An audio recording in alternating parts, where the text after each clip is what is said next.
आज हम लोग सीखेंगे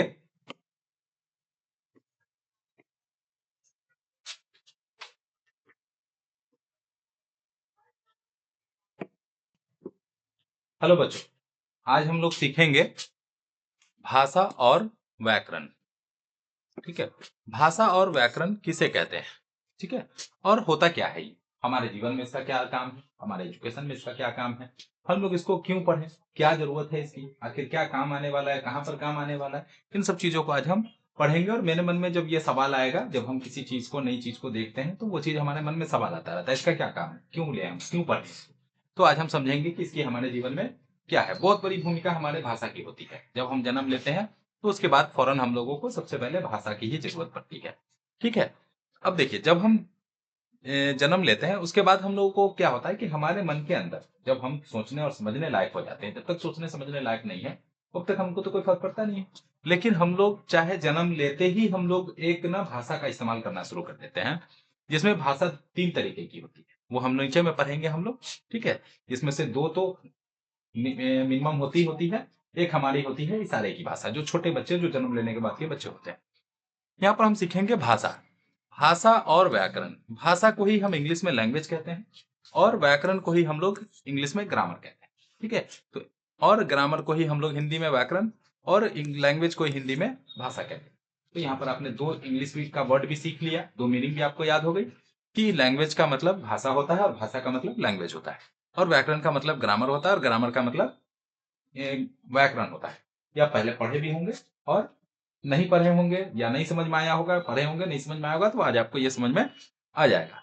ठीक है, चलिए अब दूसरी चीज हम लोग शुरू करते हैं कि होता क्या है ये। तो यहाँ पर दिया है कि दूसरों की बात को समझना और उनको अपनी बात समझाना ही विचारों का आदान प्रदान करना है। जब दूसरों की बात हम समझते हैं या उसको अपनी बात समझाते हैं, तो उसी को हम लोग विचार, जो अपने मन में, जो हमारे जो मन में विचार आता है, उसको ही हम लोग विचारों का आदान प्रदान कहते हैं। जब हम विचारों को व्यक्ति के समक्ष लिखकर या बोलकर प्रकट करना ही भाषा कहलाता है। देखिए, जब हम कोई भाषा हो, जब हमारे मन में कोई विचार आ रहा हो, तो उसको हम 3 तरीके से बताते हैं, जिसमें से 2 मेन कारण होते हैं, जिसमें से हमारा होता है एक मौखिक और एक लिखित। तो इसने कहा कि जब क्या करता है, विचारों को व्यक्ति के समक्ष, कोई भी आदमी हो या कोई भी इंसान हो, उसके सामने हम लोग क्या करते हैं, अपनी समझ को लिखकर या बोलकर बताते हैं। अगर मुझे पेट दर्द हो रहा है तो मैं किसी को बोलकर बताऊंगा कि हाँ मुझे पेट दर्द हो रहा है।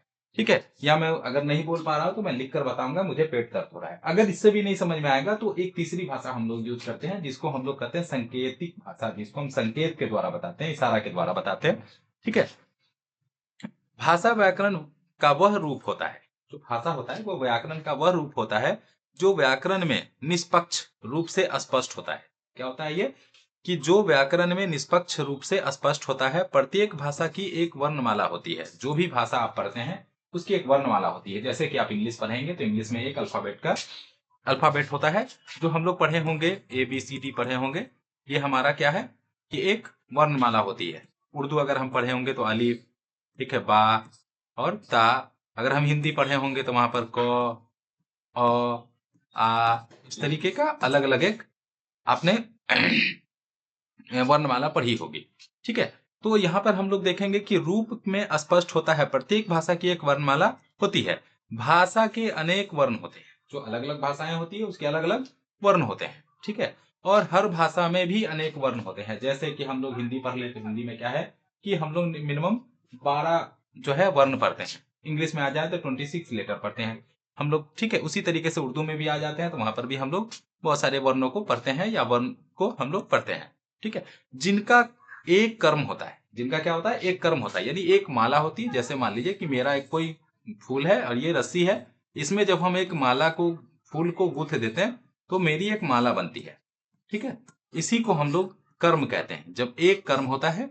ठीक है, और एक क्या होता है, लाइन में हम जब रख दें किसी भी चीजों को, तो हमारा वो एक क्या बन जाता है, वर्णमाला बन जाता है या अल्फाबेट बन जाता है। ठीक है, भाषा की एक लिपि होती है, हर भाषा की एक लिपि होती है। जैसे इंग्लिश भाषा की हमारी एक लिपि होती है, जिसको इंग्लिश में हम स्क्रिप्ट कहते हैं। ठीक है, जिसको आप इंग्लिश में स्क्रिप्ट कहते हैं, जिसको रोमन लिपि कहते हैं।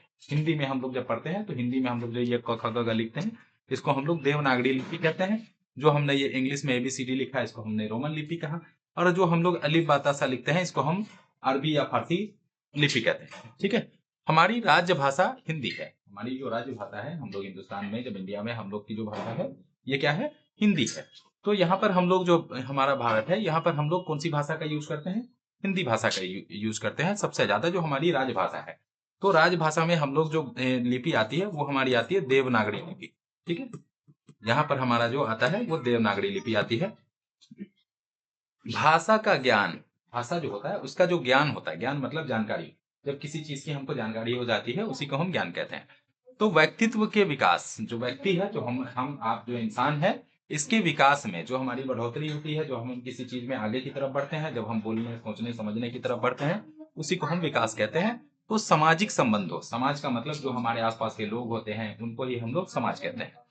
ठीक है, संबंध वो अन्य कई संबंधों के लिए परम आवश्यक है। जो हमारे और कई संबंध होते हैं जिसमें हमारी भाषा क्या करती है, जो हमारी भाषा होती है वो हमें हेल्प करती है, हमारी मदद करती है। भाषा एक ऐसा साधन है, भाषा क्या है, एक ऐसा साधन है